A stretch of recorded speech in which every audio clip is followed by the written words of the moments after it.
Finally ಕೇರಳದ ಗಡಿ ಭಾಗದಲ್ಲಿ ರಾಜೀವ್ ಗೌಡನ ಬಂಧನ ಆಗಿದೆ. ಕಾಂಗ್ರೆಸ್ ಮುಖಂಡ ರಾಜೀವ್ ಗೌಡ ಕಳೆದ 10ಕ್ಕೂ ಹೆಚ್ಚು ದಿನಗಳಿಂದ ತಲೆಮರೆಸಿಕೊಂಡಿದ್ರು. ಪೌರಾಯುಕ್ತೆ ಅಮೃತಾ ಗೌಡ ಅವರಿಗೆ ನಿಂದಿಸಿದಂತಹ ಪ್ರಕರಣಕ್ಕೆ ಸಂಬಂಧಪಟ್ಟ ಹಾಗೆ ರಾಜೀವ್ ಗೌಡಗಾಗಿ ಹುಡುಕಾಟ ನಡೀತಾ ಇತ್ತು. ನಾಲ್ಕು ತಂಡಗಳನ್ನ ಮಾಡಿಕೊಂಡು ಹುಡುಕಾಟವನ್ನ ನಡೆಸಲಾಗ್ತಾ ಇತ್ತು.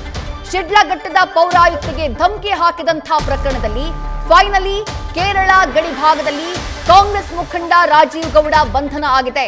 ಶಿಡ್ಲಘಟ್ಟ ವಿಧಾನಸಭಾ ಕ್ಷೇತ್ರದ 2023ರ ಚುನಾವಣೆಯ ಕಾಂಗ್ರೆಸ್ನ ಪರಾಜಿತ ಅಭ್ಯರ್ಥಿ ರಾಜೀವ್ ಗೌಡ ಕೆಪಿಸಿಸಿಯ ಸಂಯೋಜಕರಾಗಿದ್ದವರು. ಅವರನ್ನ ಮೊನ್ನೆಯಷ್ಟೇ ಪಕ್ಷದಿಂದ ಅಮಾನತು ಮಾಡುವಂತಹ ಕೆಲಸವನ್ನ ಕಾಂಗ್ರೆಸ್ ಪಕ್ಷದ ಶಿಸ್ತು ಸಮಿತಿ ಮಾಡಿತ್ತು. ಈಗ ಫೈನಲಿ ಬಂಧನ ಆಗಿದೆ. ಪ್ರತಿನಿತ್ಯ ದಿನ ಬೆಳಗಾದ್ರೆ ಗೃಹ ಸಚಿವರಿಗೆ ಈ ಪ್ರಶ್ನೆಯನ್ನ ಕೇಳಲಾಗ್ತಾ ಇತ್ತು. ಸರ್, ರಾಜೀವ್ ಗೌಡ ಬಂಧನ ಯಾವಾಗ, ಯಾಕೆ ಬಂಧನ ಆಗ್ತಾ ಇಲ್ಲ, ಎಲ್ಲಿ ತಲೆಮರೆಸಿಕೊಂಡಿದ್ದಾರೆ? ಯಾಕಂದ್ರೆ ಪಕ್ಷದ ಒಬ್ಬ ಮುಖಂಡರಾಗಿದ್ದಂಥವ್ರು ರಾಜೀವ್ ಗೌಡ, ಹಾಗಾಗಿ ಯಾಕೆ ಬಂಧನ ಆಗ್ತಾ ಇಲ್ಲ ಅನ್ನೋದೇ ಪ್ರಶ್ನೆಯಾಗಿತ್ತು. ರಾಜೀವ್ ಗೌಡನ ಬಂಧನಕ್ಕೆ ಇಷ್ಟೊಂದು ಕಷ್ಟ ಆಗ್ತಾ ಇರೋದು ಯಾಕೆ? ಪೊಲೀಸರು ಯಾಕೆ ಅವರನ್ನ ಅರೆಸ್ಟ್ ಮಾಡ್ತಾ ಇಲ್ಲ? FIR ದಾಖಲಾಗಿದ್ರು ಯಾಕೆ ಬಂಧನ ಆಗ್ತಾ ಇಲ್ಲ? ಈ ಪ್ರಶ್ನೆಯನ್ನ ಗೃಹ ಸಚಿವರಿಗೆ ಕೇಳಲಾಗ್ತಾ ಇತ್ತು. ಈಗ ಫೈನಲಿ ಕೇರಳದ ಗಡಿ ಭಾಗದಲ್ಲಿ ರಾಜೀವ್ ಗೌಡ ಬಂಧನ ಆಗಿದೆ ಅನ್ನುವಂಥ ಮಾಹಿತಿ ಲಭ್ಯವಾಗ್ತಾ ಇದೆ. ಘಟನೆಯ ಹಿನ್ನೆಲೆ ಏನು? ಶಿಡ್ಲಘಟ್ಟದಲ್ಲಿ ಕಲ್ಟ್ ಸಿನಿಮಾದ ಒಂದು ಪ್ರಮೋಷನ್ ಕಾರ್ಯಕ್ರಮ ಇರುತ್ತೆ. ಆ ಪ್ರಮೋಷನ್ ಕಾರ್ಯಕ್ರಮಕ್ಕಾಗಿ ಫ್ಲೆಕ್ಸ್ ಗಳನ್ನ ಹಾಕಲಾಗಿರುತ್ತೆ. ರಾಜೀವ್ ಗೌಡ ಅವರು ವಿಶ್ ಮಾಡಿ ಹಾಕಿದ್ದಂತಹ ಫ್ಲೆಕ್ಸ್, ಅವರ ಭಾವಚಿತ್ರ ಇದ್ದಂತಹ ಫ್ಲೆಕ್ಸ್, ಆ ಭಾವಚಿತ್ರ ಇದ್ದಂತಹ ಫ್ಲೆಕ್ಸ್ ಅನ್ನ ಅದು ರೋಡ್ ಸೈಡ್ ನಲ್ಲಿತ್ತು, ಅಪಾಯಕಾರಿಯಾದಂತಹ ಒಂದು ಸ್ಥಿತಿನಲ್ಲಿತ್ತು ಅನ್ನುವಂತಹ ಕಾರಣಕ್ಕಾಗಿ ಪೌರಾಯುಕ್ತಿಯಾಗಿರುವಂತಹ ಅಮೃತಾ ಗೌಡ ಅವರ ಸೂಚನೆಯ ಮೇರೆಗೆ ಪಾಲಿಕೆಯ ಸಿಬ್ಬಂದಿ ಅದನ್ನ ತೆರವು ಮಾಡುವಂತಹ ಕೆಲಸವನ್ನ ಮಾಡಿರ್ತಾರೆ.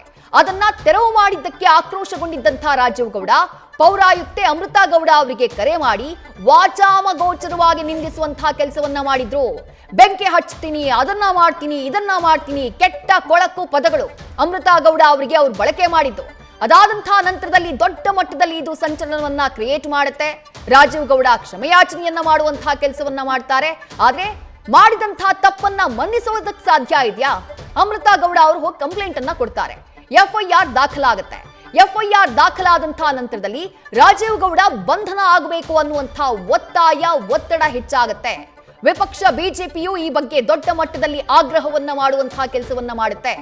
ಅದಾದಂತಹ ನಂತರದಲ್ಲಿ ಕಳೆದ 10 ದಿನಗಳ ಈ ಅಂತರ ಏನಿದೆ, ಈ ಟೈಮ್ನಲ್ಲಿ ರಾಜೀವ್ ಗೌಡ ಹಲವು ಬಾರಿ ಜಾಮೀನನ್ನ ಪಡೆಯೋದಕ್ಕೆ, ನಿರೀಕ್ಷಣಾ ಜಾಮೀನನ್ನ ಪಡೆಯೋದಕ್ಕೆ ಪ್ರಯತ್ನ ಪಡ್ತಾರೆ. ಹೈಕೋರ್ಟ್ ವರೆಗೂ ಕೂಡ ಹೋಗ್ತಾರೆ. ಆದ್ರೆ ಹೈಕೋರ್ಟ್ ನಲ್ಲೂ ನಿರೀಕ್ಷಣಾ ಜಾಮೀನು ಸಿಗೋದಿಲ್ಲ ರಾಜೀವ್ ಗೌಡಗೆ. ಈಗ ಫೈನಲಿ ಕೇರಳದ ಗಡಿ ಭಾಗದಲ್ಲಿ ರಾಜೀವ್ ಗೌಡ ಬಂಧನ ಆಗಿದೆ. ಡೀಟೇಲ್ಸ್ ನಮ್ಮ ಪ್ರತಿನಿಧಿ ಶಿವಕುಮಾರ್ ನೀಡ್ತಾ ಹೋಗ್ತಾರೆ. ಶಿವಕುಮಾರ್, 10ಕ್ಕೂ ಹೆಚ್ಚು ದಿನಗಳಿಂದ ರಾಜೀವ್ ಗೌಡನಿಗಾಗಿ ಹುಡುಕಾಟ ನಡೀತಾ ಇತ್ತು. ಯಾಕೆ ಅರೆಸ್ಟ್ ಮಾಡ್ತಾ ಇಲ್ಲ, ಆತನನ್ನು ಹುಡುಕೋದಷ್ಟೊಂದು ಕಷ್ಟನಾ ಅಂತ ಹೇಳಿ ಗೃಹ ಸಚಿವರನ್ನೇ ಪ್ರಶ್ನೆ ಮಾಡುವಂತಹ ಕೆಲಸ ಆಗಿತ್ತು. ಈಗ ಫೈನಲಿ ಬಂಧನ ಆಗಿದೆ. ಎಲ್ಲಿ ಸಿಕ್ಕಾಕೊಂಡ್ರು, ಈತನ ಸುಳಿವು ಸಿಕ್ಕಿದ್ ಹೇಗೆ, ಅರೆಸ್ಟ್ ಬಗ್ಗೆ ಏನ್ ಡೀಟೇಲ್ಸ್ ಸಿಗ್ತಾ ಇದೆ ಶಿವಕುಮಾರ್? ವಿಜಯಶ್ರೀ, ಶಿಡ್ಲಘಟ್ಟ ಪೌರಾಯುಕ್ತೆ ಅಮೃತಾ ಗೌಡ ಅವರಿಗೆ ಧಮಕಿ ಹಾಕಿದಂತ ಪ್ರಕರಣಕ್ಕೆ ಸಂಬಂಧಪಟ್ಟಂತೆ ಸದ್ಯ ಕಡೆಗೂ ಚಿಂತಾಮಣಿಯ DYSP ಮುರಳೀಧರ್ ಅವರ ನೇತೃತ್ವದ ತಂಡ ರಾಜೀವ್ ಗೌಡನನ್ನ ಕೇರಳದ ಗಡಿಯಲ್ಲಿ ಇವತ್ತು ಸಂಜೆ ವಶಕ್ಕೆ ಪಡೆದಿರುವಂತದ್ದು. ಜೊತೆಗೆ ಇವತ್ತು ಸರ್ಕಾರಿ ರಜೆ ಇರೋದ್ರ ಹಿನ್ನೆಲೆಯಲ್ಲಿ ಹೊರ ರಾಜ್ಯದಲ್ಲಿ ಆತನನ್ನ ವಶಕ್ಕೆ ಪಡೆದಿದ್ದಾರೆ. ಹೀಗಾಗಿ ಇವತ್ತು ಟ್ರಾನ್ಸಿಟ್ ವಾರೆಂಟ್ ಅನ್ನು ಹಾಕೊಂಡು ಅಲ್ಲಿನ ಸ್ಥಳೀಯ ಪೊಲೀಸರಿಗೆ ಮಾಹಿತಿಯನ್ನ ಕೊಟ್ಟು ಅಲ್ಲಿನ ಕೋರ್ಟ್ಗೆ ಆತನ ನ್ಯಾಯಾಧೀಶ ನಿವಾಸಕ್ಕೆ ಹಾಜರುಪಡಿಸಬೇಕಾಗುತ್ತೆ. ನ್ಯಾಯಾಧೀಶ ನಿವಾಸಕ್ಕೆ ಹಾಜರುಪಡಿಸಿ ಆತನನ್ನ ಟ್ರಾನ್ಸಿಟ್ ವಾರೆಂಟ್ ನ ಮೇಲೆ ನಾಳೆ ಮಧ್ಯಾಹ್ನದ ಒಳಗಾಗಿ ಬೆಂಗಳೂರಿಗೆ ಅಂದ್ರೆ ಚಿಕ್ಕಬಳ್ಳಾಪುರಕ್ಕೆ ಕರ್ಕೊಂಡ್ ಬರುವಂತ ಕೆಲಸವನ್ನ ಶಿಡ್ಲಘಟ್ಟ ಚಿಂತಾಮಣಿ DYSP ಆಗಿರುವಂತಹ ಮುರಳೀಧರ್ ಅವರ ನೇತೃತ್ವ ತಂಡ ಮಾಡ್ತಿರುವಂತದ್ದು. ಅಮೃತಾ ಗೌಡ ಅವರಿಗೆ ಧಮಕಿ ಹಾಕಿದ ಪ್ರಕರಣಕ್ಕೆ ಸಂಬಂಧಪಟ್ಟಂತೆ, ಅದು ಕೂಡ ಕಲ್ಟ್ ಸಿನಿಮಾದ ಫ್ಲೆಕ್ಸ್ ಗಳನ್ನ ತೆರವುಗೊಳಿಸಿದಂತ ವಿಚಾರಕ್ಕೆ ಸಂಬಂಧಪಟ್ಟಂತೆ ಅಮೃತಾ ಗೌಡ ಅವರಿಗೆ ಅಶ್ಲೀಲವಾದಂತ ಶಬ್ದಗಳಿಂದ ನಿಲ್ಲಿಸುವಂತ ಕೆಲಸವನ್ನ ಕೈ ಮುಖಂಡ ರಾಜೀವ್ ಗೌಡ ಮಾಡಿದ್ದ. ಈ ಹಿಂದೆ ವಿಧಾನಸಭಾ ಚುನಾವಣೆಯಲ್ಲಿ ಈತ ಕೂಡ ಕಾಂಗ್ರೆಸ್ ಅಭ್ಯರ್ಥಿಯಾಗಿ ವಿಧಾನಸಭಾ ಚುನಾವಣೆಗೂ ಕೂಡ ಸ್ಪರ್ಧೆಯನ್ನ ಮಾಡಿರ್ತಾನೆ. ನನ್ ಯಾರು ಗೊತ್ತಾ ಅನ್ನೋ ರೀತಿಯಲ್ಲಿ ತುಂಬಾ ಏಕವಚನದಲ್ಲಿ ಹಾಗೂ ಅಶ್ಲೀಲ ಪದಗಳಿಂದ ನಿಲ್ಲಿಸುವಂತ ಕೆಲಸವನ್ನು ಕೂಡ ರಾಜೀವ್ ಗೌಡ ಮಾಡಿದ್ದ. ನಂತರ ಪೌರಾಯುಕ್ತೆ ಅಮೃತಾ ಗೌಡ ಅವರು ಪ್ರಕರಣವನ್ನು ದಾಖಲಾಗ್ತಿದ್ದಂತೆ ಆತ ಒಂದ್ ಕಡೆ ಎಸ್ಕೇಪ್ ಆಗುವಂತ ಕೆಲಸವನ್ನ ಮಾಡ್ತಾನೆ. ಸರಿಸುಮಾರು 10 ರಿಂದ 12 ದಿನಗಳ ಕಾಲ ಬೆಂಗಳೂರಿನ ಡಾಲರ್ಸ್ ಕಾಲೋನಿಯಲ್ಲಿರುವಂತಹ ನಿವಾಸಕ್ಕೂ ಕೂಡ ಬರೋದಿಲ್ಲ. ಆತ ಶಿಡ್ಲಘಟ್ಟದಲ್ಲೂ ಕೂಡ ಬರೋದಿಲ್ಲ. ಆತನ ಮೂವ್ಮೆಂಟ್ ಅನ್ನ ಪತ್ತೆ ಹಚ್ಚುವಂತ ಕೆಲಸವನ್ನ ಮೊದಲಿಗೆ ಪೊಲೀಸ್ ಅಧಿಕಾರಿಗಳು ಮಾಡೋದು. ಈ ಇಡೀ ಪ್ರಕರಣ ರಾಜ್ಯಾದ್ಯಂತ ದೊಡ್ಡ ಮಟ್ಟದಲ್ಲಿ ಸುದ್ದಿಯನ್ನ ಮಾಡ್ಲಿಕ್ಕೆ ಶುರು ಆಗುತ್ತೆ. ಅಂದ್ರೆ ಒಬ್ಬ ರಾಜಕೀಯ ಹಿನ್ನೆಲೆ ಉಳ್ಳಂತ ವ್ಯಕ್ತಿ ಈ ರೀತಿಯಾಗಿ ಸರ್ಕಾರಿ ಅಧಿಕಾರಿಗಳಿಗೆ ಧಮಕಿಯನ್ನ ಹಾಕಿದ್ರೆ ಯಾವುದೇ ರೀತಿಯಂತ ಕ್ರಮವನ್ನ ತಗೊಳ್ತಿಲ್ಲ. ಮತ್ತೊಂದ್ ಕಡೆ ಆತ ಅಜ್ಞಾತ ಸ್ಥಳದಲ್ಲೇ ಕುತ್ಕೊಂಡು ಜಾಮೀನಿಗೂ ಕೂಡ ಪ್ರಯತ್ನವನ್ನು ಪಡ್ತಿದ್ದಾನೆ. ಇದರಲ್ಲಿ ಪ್ರಮುಖವಾಗಿ ಹೈಕೋರ್ಟ್ ಯಾವುದೇ ಕಂಡೀಷನ್ ಅನ್ನು ಹಾಕದೆ ರಾಜೀವ್ ಗೌಡನ ಬೇಲ್ ಅರ್ಜಿಯನ್ನ ರಿಜೆಕ್ಟ್ ಮಾಡುವಂತ ಕೆಲಸವನ್ನ ಮಾಡುತ್ತೆ. ಒಂದ್ ಕಡೆ ರಾಜೀವ್ ಗೌಡನ ಬೇಲ್ ಅರ್ಜಿ ರಿಜೆಕ್ಟ್ ಆಗ್ತಿದ್ದಂತೆ ಅವರ ಕುಟುಂಬಸ್ಥರು ಎಲ್ಲರ ಮೊಬೈಲ್ಗಳು ಕೂಡ ಸ್ವಿಚ್ ಆಫ್ ಆಗಿರುತ್ತೆ. ಜೊತೆಗೆ ಯಾರ ಸಂಪರ್ಕಕ್ಕೂ ಕೂಡ ಕುಟುಂಬಸ್ಥರು ಕೂಡ ಸಿಗೋದಿಲ್ಲ. ಪೊಲೀಸರು ಅದರಲ್ಲೂ ಪ್ರಮುಖವಾಗಿ ಶಿಡ್ಲಘಟ್ಟ ಪೊಲೀಸರು ಬೆಂಗಳೂರಿಗೆ ಸರಿಸುಮಾರು 5 ರಿಂದ 6 ಬಾರಿ ಬಂದಿರುವಂತದ್ದು. ಡಾಲರ್ಸ್ ಕಾಲೋನಿ ಇದ್ದಂತ ಆತನ ನಿವಾಸ ಏನಿದೆ ಅಲ್ಲಿ 5-6 ಬಾರಿ ಬಂದು ನೋಟಿಸ್ ಅನ್ನ ಕೊಡ್ಲಿಕ್ಕೂ ಕೂಡ ಯಾರು ಕೂಡ ರಿಸೀವ್ ಮಾಡ್ಕೊಂಡಿರಲ್ಲ. ಹೀಗಾಗಿ ಪೊಲೀಸ್ ಅಧಿಕಾರಿಗಳು ಪ್ರಮುಖವಾಗಿ ಟೆಕ್ನಿಕಲ್ ಎವಿಡೆನ್ಸ್ ಗಳನ್ನ ಬೆನ್ನತ್ತುವಂತದ್ದು. ರಾಜೀವ್ ಗೌಡ ಕಡೆಯದಾಗಿ ಯಾರಿಗೆ ಕರೆಯನ್ನ ಮಾಡಿದ್ದ, ಆತ ವಾಟ್ಸ್ಆಪ್ ಕಾಲ್ಗಳಲ್ಲಿ ಜೊತೆಗೆ ವಾಟ್ಸ್ಆಪ್ ಕಾಲ್ಗಳಲ್ಲಿ ಹೆಚ್ಚಾಗಿ ಮಾತಾಡಿರುವಂತದ್ದು ಗೊತ್ತಾಗಿರುತ್ತೆ. ಎಲ್ಲ ಆತನ ಟೆಕ್ನಿಕಲ್ ಅನಾಲಿಸಿಸ್ ಅನ್ನ ಬೆನ್ನತ್ತಿದ್ದಂತ ಪೊಲೀಸ್ ಅಧಿಕಾರಿಗಳು ಆತ ಪ್ರಮುಖವಾಗಿ ಅವತ್ತಿನ ದಿನ ದೂರು ದಾಖಲಾದಂತ ದಿನ ಆತ ಶಿಡ್ಲಘಟ್ಟದಿಂದ ಬೆಂಗಳೂರಿಗೆ ಬಂದು ಬೆಂಗಳೂರಿನಿಂದ ಬೈ ರೋಡ್ ಮಂಗಳೂರಿಗೆ ಹೋಗಿದ್ದಾನೆ. ಮಂಗಳೂರಿನಲ್ಲಿ ಕಾರನ್ನ ಬಿಟ್ಟು ಅಂದ್ರೆ ವೆಹಿಕಲ್ ಅನ್ನ ಎಕ್ಸ್ಚೇಂಜ್ ಮಾಡ್ಕೊಂಡು ಆತ ಎಸ್ಕೇಪ್ ಆಗಿರುವಂತಹ ವಿಚಾರ ಪೊಲೀಸ್ ಅಧಿಕಾರಿಗಳಿಗೆ ಗೊತ್ತಾಗಿರುತ್ತೆ. ಜೊತೆಗೆ ಆತ ಬೇರೆ ಬೇರೆ ನಂಬರ್ ಗಳನ್ನ ಸಂಪರ್ಕಿಸಿ ಆತನ ಜೊತೆ ನಿಕಟವಾದಂತಹ ಸಂಪರ್ಕದಲ್ಲಿದ್ದಂತರ ಜೊತೆ ಸಂಪರ್ಕವನ್ನು ಕೂಡ ಬೆಳೆಸಿರ್ತಾನೆ. ರಾಜೀವ್ ಗೌಡನ ಪತ್ತೆಗಾಗಿ ಸುಮಾರು 4 ತಂಡಗಳನ್ನ ರಚುವಂತ ಕೆಲಸವನ್ನ ಚಿಕ್ಕಬಳ್ಳಾಪುರ ಎಸ್ಪಿ ಕುಶಾಲ್ ಚೌಕ್ಸೆ ಮಾಡಿರ್ತಾರೆ. ಇಡೀ ಪ್ರಕರಣದ ಉಸ್ತುವಾರಿಯನ್ನ ಕೇಂದ್ರ ವಲಯ ಐಜಿಪಿ ಆಗಿರುವಂತಹ ಲಾಬುರಾಮ್ ಅವರೇ ಸ್ವತಃ ಮಾನಿಟರ್ ಮಾಡುವಂತ ಕೆಲಸವನ್ನ ಮಾಡ್ತಿದ್ದಾರೆ. ಏನೇ ಆದ್ರೂ ಕೂಡ ರಾಜೀವ್ ಗೌಡನನ್ನ ಶತಾಯಗತಾಯ ಬಂಧಿಸಲೇಬೇಕು ಅನ್ನೋ ನಿರ್ಧಾರವನ್ನ ಯಾವಾಗ ಹೈಕೋರ್ಟ್ ವಿತೌಟ್ ಕಂಡೀಷನ್ ಆತನ ಬೇಲನ್ನ ರಿಜೆಕ್ಟ್ ಮಾಡಿರುತ್ತೆ ಆಗ ದೊಡ್ಡ ಮಟ್ಟದ ಪ್ರೆಷರ್ ರಾಜ್ಯ ಸರ್ಕಾರದ ಮೇಲೂ ಕೂಡ ಬೀಳುತ್ತೆ. ಹೀಗಾಗಿ ಆತನನ್ನ ಬಂಧಿಸಲೇಬೇಕು, ಕಾನೂನಿಗಿಂತ ಯಾರು ಕೂಡ ದೊಡ್ಡವರಲ್ಲ, ಯಾರೇ ತಪ್ಪು ಮಾಡಿದ್ರು ಅವ್ರ ಮೇಲೆ ಕ್ರಮವನ್ನು ತಗೊಳ್ತೀವಿ ಅನ್ನೋ ಮಾತನ್ನ ಖುದ್ದು ಹೋಮ್ ಮಿನಿಸ್ಟರ್ ಹಾಗೂ ಸಿಎಂ ಹೇಳಿರ್ತಾರೆ. ಹೀಗಾಗಿ ಸುಮಾರು 4 ರಿಂದ 5 ತಂಡಗಳನ್ನ ಮಾಡ್ಕೊಂಡಿದ್ದಂತ ಚಿಕ್ಕಬಳ್ಳಾಪುರ ಜಿಲ್ಲಾ ಪೊಲೀಸರು ಆತನ ಪತ್ತೆಗಾಗಿ ಒಂದ್ ಕಡೆ ಮಂಗಳೂರಿನಲ್ಲಿ ಹುಡುಕಾಟವನ್ನ ಮಾಡ್ತಿರ್ತಾರೆ, ಮತ್ತೊಂದ್ ಕಡೆ ಗೋವಾದಲ್ಲಿ ಹುಡುಕಾಟ ಮಾಡ್ತಿರ್ತಾರೆ. ಜೊತೆಗೆ ಖಚಿತ ಮಾಹಿತಿ ಬಂದಂತ ಹಿನ್ನೆಲೆಯಲ್ಲಿ ನಿನ್ನೆ ರಾತ್ರಿ ಚಿಂತಾಮಣಿಯ ಡಿವೈಎಸ್ಪಿ ಮುರಳೀಧರ್ ಅವರ ನೇತೃತ್ವದ ತಂಡ ಕೇರಳಗೆ ಹೋಗಿ ಸದ್ಯ ರಾಜೀವ್ ಗೌಡನನ್ನ ಅಲ್ಲಿ ಅರೆಸ್ಟ್ ಮಾಡಿರುವಂತದ್ದು. ಆತನನ್ನ ಕರೆತರುವಂತ ಕೆಲಸ ಇನ್ನಷ್ಟೇ ಆಗ್ಬೇಕಾಗುತ್ತೆ ವಿದ್ಯಾಶ್ರೀ. ಥ್ಯಾಂಕ್ ಯು ಶಿವಕುಮಾರ್ ತಮ್ಮೆಲ್ಲ ಡೀಟೇಲ್ಸ್ಗೆ. ಕಾಂಗ್ರೆಸ್ ಮುಖಂಡನಾಗಿದ್ದಂಥ ರಾಜೀವ್ ಗೌಡ, ಯಾಕಂದ್ರೆ ಈಗ ಆತನನ್ನ ಅಮಾನತು ಮಾಡುವಂತಹ ಕೆಲಸ ಕೆಪಿಸಿಸಿಯಿಂದ ಆಗಿದೆ.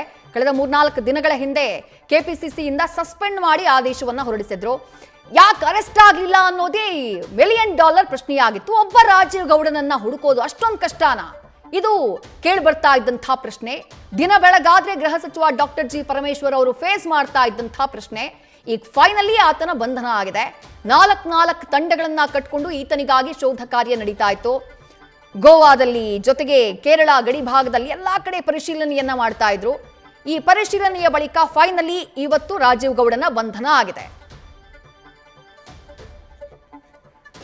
ಡೀಟೇಲ್ಸ್ ನಮ್ಮ ಪ್ರತಿನಿಧಿ ಸಂದೇಶ್ ನೀಡ್ತಾ ಹೋಗ್ತಾರೆ. ಸಂದೇಶ್, ರಾಜೀವ್ ಗೌಡ ಒಬ್ಬ ಜನಪ್ರತಿನಿಧಿ, ಕಳೆದ ವಿಧಾನಸಭಾ ಚುನಾವಣೆಯ ಪರಾಜಿತ ಅಭ್ಯರ್ಥಿ. ಮಾಡಿರುವಂತಹ ತಪ್ಪೇನು? ಒಬ್ಬ ಸರ್ಕಾರಿ ಅಧಿಕಾರಿಗೆ ವಾಚಾಮ ಗೋಚರವಾಗಿ ನಿಂದಿಸಿದ್ರು. ಓಕೆ, ಕ್ಷಮೆಯನ್ನ ಕೇಳಿದ್ರು. ಕಂಪ್ಲೇಂಟ್ ದಾಖಲಾದಂತಹ ನಂತರದಲ್ಲಿ ಕಾನೂನಾತ್ಮಕವಾಗಿ ಬಂದು ಸರೆಂಡರ್ ಆಗಿದ್ದಿದ್ರೆ, ತಾನೇ ಹೋಗಿ ಪೊಲೀಸ್ ಸ್ಟೇಷನ್ ನಲ್ಲಿ ಸರೆಂಡರ್ ಆಗಿದ್ದಿದ್ರೆ ಇವತ್ತಿಂಥ ಸ್ಥಿತಿ ಬರ್ತಿರ್ಲಿಲ್ಲ. ಮಾಡಿದ್ದು ಬಹಳ ದೊಡ್ಡ ಕ್ರೈಮ ಅಂತ ಕೇಳಿದ್ರೆ ಮಾಡಿರೋ ತಪ್ಪು ಹೌದು. ಹಂಗಂತ ಕೊಲೆ, ರೇಪು, ದರೋಡೆ ಇನ್ನೊಂದೇನೋ ಮಾಡಿ ಹೋಗಿದ್ದಲ್ಲ. ಇಷ್ಟೆಲ್ಲ ಎಸ್ಕೇಪ್ ಹಾಕೊಂಡು 4 ತಂಡಗಳನ್ನ ಮಾಡಿಕೊಂಡು ಈತನನ್ನ ಹುಡುಕುವಂತ ಅವಶ್ಯಕತೆ ಇತ್ತ? ಒಬ್ಬ ಜನಪ್ರತಿನಿಧಿಯಾಗಿ ಭವಿಷ್ಯವನ್ನ ಯೋಚನೆ ಮಾಡಿಕೊಂಡು ಮೊದಲೇ ಬಂದು ಪೊಲೀಸರಿಗೆ ಸರೆಂಡರ್ ಆಗಿದ್ದಿದ್ರೆ ಇಷ್ಟೆಲ್ಲ ಹೈಡ್ರಾಮಾದ ಅವಶ್ಯಕತೆ ಇತ್ತ ಅಂತ ಹೇಳಿ ಸಂದೇಶ್. ವಿದ್ಯಶ್ರೀ, ಇಲ್ಲಿ ರಾಜೀವ್ ಗೌಡ ಒಬ್ಬ ರಾಜಕಾರಣಿಯಾಗಿದ್ದಾರೆ, ಪರಾಜಿತ ಅಭ್ಯರ್ಥಿ ಕೂಡ ಹೌದು. ಹಾಗಾಗಿ ಎಲ್ಲೋ ಒಂದ್ ಕಡೆ ಜವಾಬ್ದಾರಿಯುತವಾಗಿ ಅವರು ನಡ್ಕೊಳ್ಬೇಕಾಗಿತ್ತು. ಯಾವಾಗ ಈ ಪ್ರಕರಣ ಬೆಳಕಿಗೆ ಬಂತು, ಅದಾದ ನಂತರ FIR ಕೂಡ ದಾಖಲಾಗುತ್ತೆ. FIR ಆದ ನಂತರ ಪೊಲೀಸರು ಕೂಡ ಹುಡುಕಾಟವನ್ನು ನಡೆಸ್ತಾ ಇರ್ತಾರೆ. ಇದೇ ಸಂದರ್ಭದಲ್ಲಿ ರಾಜೀವ್ ಗೌಡ ಈ ರೀತಿ ತಲೆಮರೆಸ್ಕೊಳ್ಳೋ ಬದಲು ನೇರವಾಗಿ ಬಂದು ಪೊಲೀಸರಿಗೆ ಸರೆಂಡರ್ ಆಗಬೇಕಾಗಿತ್ತು. ಆದರೆ ಅವರು ಅಬ್ಸ್ಕ್ಯಾಂಡ್ ಆದ ದಿನದಿಂದಲೂ ಕೂಡ ಸಾಕಷ್ಟು ಹುಡುಕಾಟವನ್ನು ನಡೆಸ್ತಾ ಇದ್ರು. ಅದರಲ್ಲೂ ಕೂಡ ಹೈಕೋರ್ಟ್ಗೆ ಒಂದು ಅರ್ಜಿಯನ್ನು ಹಾಕೊಳ್ತಾರೆ. FIR ರದ್ದು ಕೋರಿ ಒಂದು ಅರ್ಜಿಯನ್ನು ಸಲ್ಲಿಸ್ತಾರೆ. ಆದರೆ ಹೈಕೋರ್ಟ್ನಲ್ಲೂ ಕೂಡ ಆ ಒಂದು ಅರ್ಜಿ ವಜಾ ಆಗುತ್ತೆ. ಅದಾದ ನಂತರ ತಂಡಗಳನ್ನು ರಚನೆ ಮಾಡಿ, ಅಂದ್ರೆ ಈಗಾಗಲೇ 4 ತಂಡಗಳನ್ನು ರಚನೆ ಮಾಡ್ತಾರೆ. 4 ತಂಡಗಳನ್ನು ಕೂಡ ಬೇರೆ ಬೇರೆ ಭಾಗಗಳಿಗೆ ಈ ನೆಟ್ವರ್ಕ್ ಲೊಕೇಶನ್ ಹಾಗೆ CDR ಡೀಟೇಲ್ಸ್ ಆಧಾರದ ಮೇಲೆ ಬೇರೆ ಬೇರೆ ಲೊಕೇಶನ್ಸ್ಗಳಿಗೆ 4 ತಂಡಗಳನ್ನು ಕೂಡ ಕಳಿಸುವಂತ ಕೆಲಸವನ್ನ ಪೊಲೀಸರು ಮಾಡ್ತಾರೆ. ಅದಾದ ನಂತರ ಅಂದ್ರೆ ಮೊದಲಿಗೆ ಮಹಾರಾಷ್ಟ್ರ, ಗೋವಾ, ಕೇರಳ, ತಮಿಳುನಾಡು ಈ 4 ಭಾಗಗಳಿಗೂ ಕೂಡ ಪೊಲೀಸರನ್ನ ಕಳಿಸುವಂತ ಕೆಲಸವನ್ನ ಮಾಡಿರ್ತಾರೆ. ಆದರೆ ಮೊನ್ನೆ ಯಾವಾಗ ರಾಜೀವ್ ಗೌಡ ತಮ್ಮ ಏನು ಆತ್ಮೀಯರಿಗೆ ಕರೆಯನ್ನು ಮಾಡ್ತಾರೆ. ಈ ಕರೆ ಮಾಡಿರೋದಕ್ಕೆ ಸಂಬಂಧಪಟ್ಟಂತೆ ಪೊಲೀಸರಿಗೆ ಒಂದು ಮಾಹಿತಿ ಲಭ್ಯವಾಗುತ್ತೆ. ಯಾಕಂದ್ರೆ ಒಂದು ರಾಜೀವ್ ಗೌಡ ಫೈನಾನ್ಷಿಯಲ್ ವಿಚಾರವಾಗಿ ಅಥವಾ ಫೈನಾನ್ಸ್ಗೆ ಬೇಕಾದಂತೆ ಅಥವಾ ಫೈನಾನ್ಸ್ ವಿಚಾರವಾಗಿ ಅವರು ಒಂದು ATM ಅನ್ನಾದ್ರೂ ಬಳಸಬೇಕಾಗುತ್ತೆ, ಅಥವಾ ದುಡ್ಡು ಬೇಕು ಅನ್ನಂತ ಸಂದರ್ಭದಲ್ಲಿ, ಯಾಕಂದ್ರೆ ಅಷ್ಟು ಲಿಕ್ವಿಡ್ ಕ್ಯಾಶ್ ಅನ್ನ ಅವರು ಕ್ಯಾರಿ ಮಾಡೋದಕ್ಕಾಗೋದಿಲ್ಲ. ಹಾಗಾಗಿ ಆ ಲಿಕ್ವಿಡ್ ಕ್ಯಾಶ್ ಬೇಕು ಅಂದ ಸಂದರ್ಭದಲ್ಲಿ ಅವರು ಮನೆಯವರನ್ನಾಗಿರ್ಬೋದು ಅಥವಾ ಸ್ನೇಹಿತರನ್ನಾಗಿರ್ಬೋದು ಇವ್ರನ್ನ ಕಾಂಟ್ಯಾಕ್ಟ್ ಮಾಡೇ ಮಾಡ್ತಾರೆ ಅನ್ನೋ ಒಂದು ಹಿಂಟ್ ಪೊಲೀಸರಿಗೆ ಇತ್ತು. ಅದಾದ ನಂತರ ಪೊಲೀಸರು ಯಾವಾಗ ಅವರ ಆತ್ಮೀಯರನ್ನ ಕಂಪ್ಲೀಟ್ ಆಗಿ ಮಾನಿಟರಿಂಗ್ ಮಾಡ್ತಾ ಇದ್ರು, ಇದೇ ಸಂದರ್ಭದಲ್ಲಿ ರಾಜೀವ್ ಗೌಡ ಮುಖಾಂತರವಾಗಿ ಒಂದು ಕರೆ ಅವರ ಆತ್ಮೀಯರಿಗೆ ಕರೆ ಹೋಗುತ್ತೆ. ಅದಾದ ನಂತರ ಅವರ ಮುಖಾಂತರವಾಗಿ ಯಾವ ನಂಬರ್ ಅನ್ನ ಬಳಸ್ತಾ ಇದ್ದಾರೆ ಅನ್ನೋದನ್ನ ಫೈಂಡ್ ಔಟ್ ಮಾಡ್ತಾರೆ.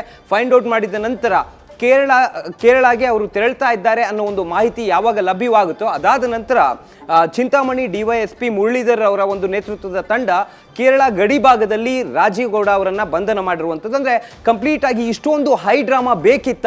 ಒಬ್ಬ ಪರಾಜಿತ ಅಭ್ಯರ್ಥಿ, ಅದರಲ್ಲೂ ಕೂಡ ರಾಜಕಾರಣಿಯಾಗಿ ಒಂದು ರೀತಿ ಜವಾಬ್ದಾರಿಯುತವಾಗಿ ವರ್ತಿಸಬೇಕಾಗಿತ್ತು. ಮಾಡಿರೋದು ಒಂದು ತಪ್ಪು, ಆ ತಪ್ಪನ್ನ ಸಮರ್ಥಿಸ್ಕೊಳ್ಳೋದಕ್ಕೂ ಕೂಡ ರಾಜೀವ್ ಗೌಡ ಅವ್ರಿಗೆ ಆಗಲಿಲ್ಲ. ಯಾಕಂದ್ರೆ ಆ ಸಂದರ್ಭದಲ್ಲೂ ಕೂಡ ರಾಜೀವ್ ಗೌಡ ಅವರು ಈ ಒಂದು ಕೇಸ್ ಬೆಳಕಿಗೆ ಬಂದಂಥ ಸಂದರ್ಭದಲ್ಲೂ ಕೂಡ ಸಾಕಷ್ಟು ಅಂದ್ರೆ ಮಾಧ್ಯಮ ಪ್ರತಿಕ್ರಿಯೆ ಕೊಡೋದಕ್ಕೂ ಕೂಡ ಸಾಕಷ್ಟು ಪರದಾಡ್ತಾ ಇರ್ತಾರೆ. ಜೊತೆಗೆ ಮನೆಯೊಳಗೆ ಹೋಗಿ ಔತು ಕುಡ್ಕೊಳ್ತಾರೆ. ಅದಾದ ನಂತರ ಸ್ವಲ್ಪ ಜವಾಬ್ದಾರಿಯುತವಾಗಿ ವರ್ತಿಸಿ ಅವರೇ ನೇರವಾಗಿ ಬಂದು ಪೊಲೀಸ್ ಠಾಣೆಗೆ ಸರೆಂಡರ್ ಆಗಿದ್ರೆ ಎಲ್ಲ ಒಂದ್ ಕಡೆ ಅವರ ಮರ್ಯಾದೆ ಉಳಿತಾ ಇತ್ತು. ಈ ಹೈಡ್ರಾಮಾಗಳೇನಿದೆ, ಈ ಹೈಡ್ರಾಮಾದ ನಂತರ ಅವರನ್ನ ಅರೆಸ್ಟ್ ಮಾಡಿರುವಂಥದ್ದೇನಿದೆ, ಈ ಒಂದು ಕಂಪ್ಲೀಟ್ ಸಿನಾರಿಯೋ ಏನಿದೆ, ನಿಜಕ್ಕೂ ಕೂಡ ಇದೊಂದು ರೀತಿಯ ಒಂದು ಚೀಮಾರಿ ಅಥವಾ ಬೇಜವಾಬ್ದಾರಿ ರೀತಿಯ ವರ್ತನೆ ರಾಜೀವ್ ಗೌಡ ಅವ್ರದ್ದು ಅಂತಾನೆ ಹೇಳ್ಬೋದು. ಆದರೆ ಈಗ ಸದ್ಯ ಅವರನ್ನ ಅರೆಸ್ಟ್ ಮಾಡಿರೋದ್ರಿಂದ ಮತ್ತೆ ಅವರನ್ನ ಇಲ್ಲಿಗೆ ಕರೆದುಕೊಂಡು ಬರ್ತಾರೆ. ಕರೆದುಕೊಂಡು ಬಂದು ಮುಂದಿನ ಪ್ರೊಸೀಜರ್ಸ್ಗಳೇನಿರ್ತವೆ ಆ ಎಲ್ಲ ಪ್ರೊಸೀಜರ್ಸ್ಗಳನ್ನು ಕೂಡ ಪೊಲೀಸರು ಫಾಲೋ ಮಾಡಲಿದ್ದಾರೆ. ವಿದ್ಯಾಶ್ರೀ.